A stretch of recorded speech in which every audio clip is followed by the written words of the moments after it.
guys! Welcome back to my channel. So, for today's video, gagawin natin yung fresh makeup look na may nagsuggest kasi sa akin sa IG story ko na gawin ko yung fresh makeup look. Yan, gagawin natin yan ngayon ng mabilisan kasi may gagawin pa ako. Itong fresh makeup look na to ay pwede sa online class, home photoshoot, at kung lalabas ka ng bahay. Pero, I suggest na huwag ka na talaga lumabas ng bahay. Yun. So, let's get started. Ang una ko ilalagay sa mukha ko ay itong Matte Poreless Foundation ng Fit Me Maybelline New York. So, in the shade of 222. Pasensya na dun sa kuko ko kasi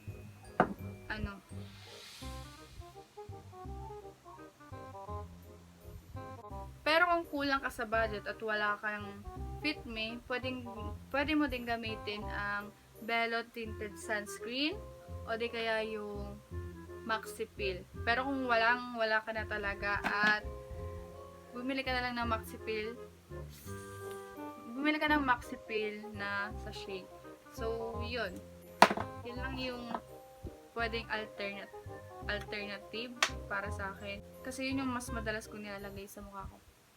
So, nilalagay na tayo ng foundation. Kalat natin siya.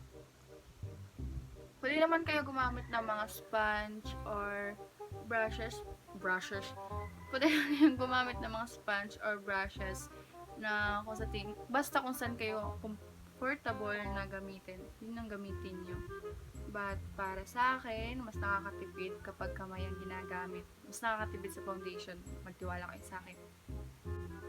Siyempre, huwag nyo din kakalimutan lagyan yung leeg nyo kasi masama yung sobrang puti na mukha nyo or sobrang kinis na mukha nyo tapos yung leeg nyo sobrang parang itim na magaspang ewan na may mga guys, wala pa talaga ako ligo kaya ito yung fresh makeup look na walang ligo. Ang kasunod natin nalagay ay itong Fit Me Maybelline New York na 25 medium. Yan. Kung magpo-photoshoot kayo, kayong gagamit ng sobrang light na concealer kasi kitang-kita yun sa flash ng camera nyo.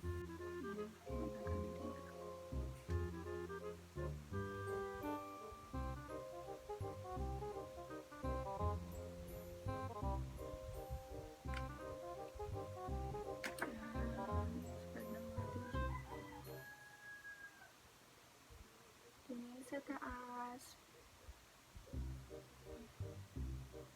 Sobrang dali.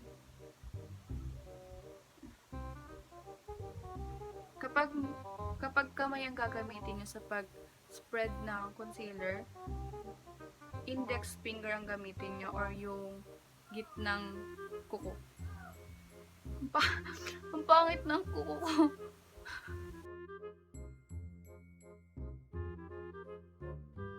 So, ang next na ilalagay natin ay itong Johnson's Baby Powder as usual.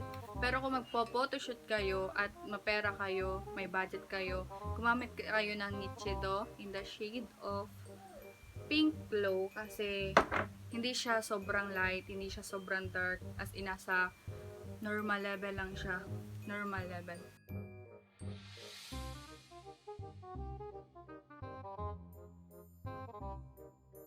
Kung ayaw nyo ng matte na look, huwag kayo gumamit ng pulbo or na kahit anong powder sa mukha nyo. Kung ang gusto nyo ay glowy makeup look, huwag kayong gagamit ng powder. Yun lang ang tip doon. At ang next natin gagawin ay magkikilay tayo. Nasa yun ako. Para sa kilay naman, kung ano lang yung meron kayo dyan, yun yung gamitin nyo kasi wala yan sa pangkilay. Nasa kung paano kayo magkilay. At yun. Ang gagamitin ko ngayon ay powder sa eyeshadow kasi wala ako dito ng pomade. Ang meron lang ako dito ay pencil at saka eyeshadow, black eyeshadow. Kung hindi nyo pa napapanood yung eyebrow routine ko, panoodin nyo na kung gusto nyo matutong magkilay or kung gusto nyo lang gayahin yung kilay ko. Pero hindi naman ako ganun kagaling magkilay. Ang daldal ko. Sobra.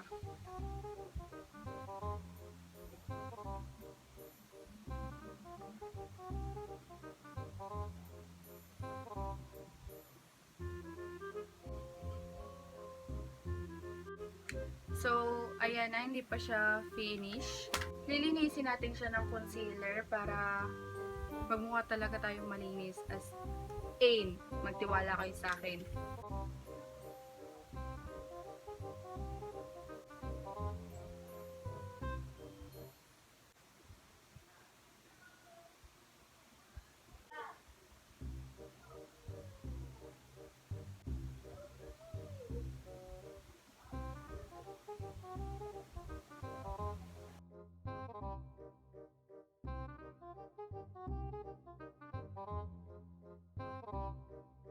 At dahil nga black eyeshadow yung ginamit ko sa kilay ko, hindi siya magmumukhang natural.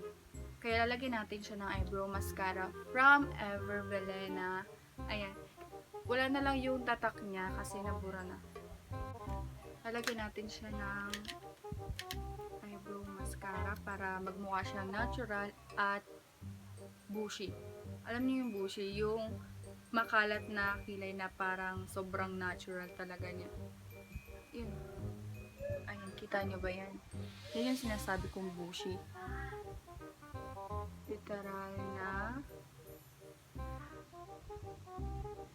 Make sure na pag maglalagay kayo ng eyebrow mascara, hindi lalampas. Kasi kapag once na lumampas yan,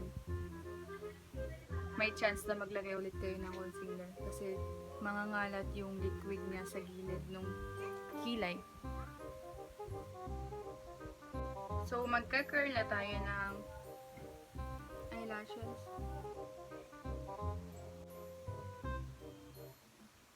Gusto ko lang talaga maging fresh yung look na to at sobrang natural at hindi mo kailangan na madaming products sa mukha. So, let's move on. Mag-move on na tayo sa past at live in the present. Live happily in the present.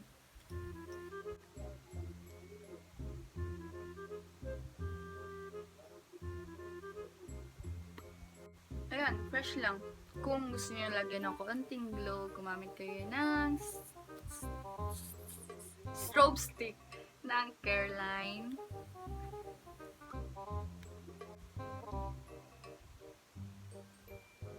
Ayan. Ayan. So, may glow na siya. Para siya nga sila. Lagyan natin ng konti dito.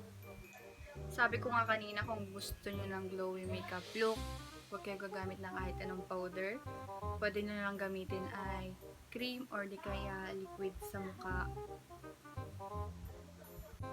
Optional ha kung maglalagay kayo ng mascara. Kung gusto niyo mas madali na makeup look, huwag na kayo magmascara kasi okay lang yun. At maganda na kayo. So, we're done! So, bibigyan ko kayo ng tip kung paano maging fresh. Kahit hindi naman talaga ako fresh palagi. May oras lang. May times. Kapal na mukha. So, wait lang. So, ang tip sa pagiging fresh ay hindi lang sa makeup nyo, hindi lang sa makeup look nyo, or kung anong mang meron sa mukha nyo. Nasa buhok din yan. Nasa buhok kung maayos or buhaghag. Paano ka magiging fresh kung napakagulo naman ng buhok mo? Katulad nito, di ba? So, yan. So, yun. Dito na nagtatapos itong fresh makeup look natin. At sobrang dali lang talaga niya. Kung iisipin mo, sobrang dali lang talaga niya. At nasa inyo din yun kung paano nyo gagamitin yung mga products. Sis, huwag nyo akong sisihin pag pangit yung kinalabasan or hindi ganun kaganda yung kinalabasan. Bye!